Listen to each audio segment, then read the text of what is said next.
आज हम जिस कंट्री के बारे में बात करने जा रहे हैं, वो कंट्री 2004 से यूरोपियन यूनियन का मेंबर है और काफ़ी टाइम से डिस्कशन चल रहा है कि एनी मोमेंट सून वो शेंजन कंट्री भी बन सकता है। जी हाँ, हम बात करने जा रहे हैं साउथर्न साइप्रस के बारे में।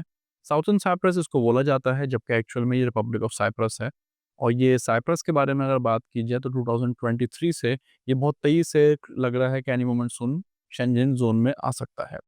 या 2023 में फर्स्ट टाइम ये एसआईएस इसने इंट्रोड्यूस किया, यानी कि शेंजन इंफॉर्मेशन सिक्योरिटी सिस्टम का ये मेंबर बना और उसके बाद से कंटिन्यूअसली ये अपने प्रोटोकॉल्स को जो है तेजी से अपग्रेड करता जा रहा है। जैसे कि अभी रिसेंटली इसने साइप्रियोट वीज़ा एप्लीकेशन फॉर्म को कन्वर्ट कर दिया है शेंजन वीज़ा एप्लीकेशन फॉर्म में, जिसका मतलब है कि एनी मोमेंट सून हम अब एक्सपेक्ट कर सकते हैं कि ये शेंजन मेंबर बनने वाला है।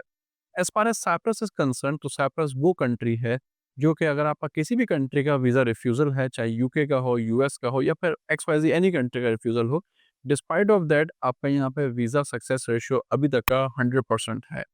अगर आपका 15 इयर्स का, 12 इयर्स का भी गैप है, इवन 12 के बाद में, तो भी आपका वीज़ा रेशियो 100% है।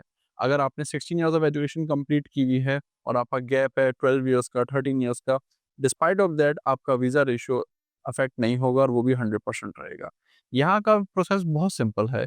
यहाँ पे आपको सिर्फ़ और सिर्फ़ आइल्ट्स रिक्वायर है 5.0 bands, no less than 4.0 band in each component और आप इज़िली एडमिशन और वीज़ा सिक्योर कर सकते हैं। अपार्ट फ्रॉम आइल्ट्स, यहाँ पे पीटीई भी एक्सेप्टेबल है 58 पे और यहाँ पे आइल्ट्स और पीटी के अलावा भी कुछ और टेस्ट एक्सेप्टेबल हैं, लेकिन ड्यूलिंगो और इंग्लिश प्रोफिशिएंसी यहाँ पे एक्सेप्टेबल नहीं है। साइप्रस के अंदर 1 महीने की living cost hardly 300 to 350 euro आती है पर मंथ। उसके अलावा यहाँ पे 1 महीने में स्टूडेंट का एक average wage rate between 600 to 800 euros होता है पर मंथ, जिसके थ्रू आप अपनी लिविंग कॉस्ट और अपनी rest of the tuition fees आसानी से पे कर सकते हैं। यहाँ पे usually tuition fees between 4000 to 5000 euro होती है पर एनम, जो कि बहुत ही रीज़नेबल अमाउंट है as far as other European countries are concerned. और साइप्रस के अंदर आपको बहुत ईज़ी एक्सेस मिलता है कि आप यहाँ से ट्रांसफ़र ले सकते हैं दूसरे शेंजन कंट्रीज़ के अंदर भी।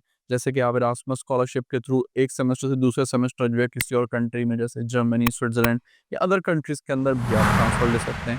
तो इस तरह से ये एक अच्छा पाथवे बनता है स्टूडेंट्स के लिए कि वो किसी और कंट्री के अंदर भी ट्रांसफ़र ले सकें for their higher studies. Cyprus के बारे में एक चीज़ बड़ी अच्छी है कि यहाँ पे कोई एज रिस्ट्रिक्शन नहीं है। जी हाँ, जैसे कि यहाँ पे गैप ईयर का कोई प्रॉब्लम नहीं है, उसी तरह से यहाँ पे कोई एज रिस्ट्रिक्शन भी नहीं है।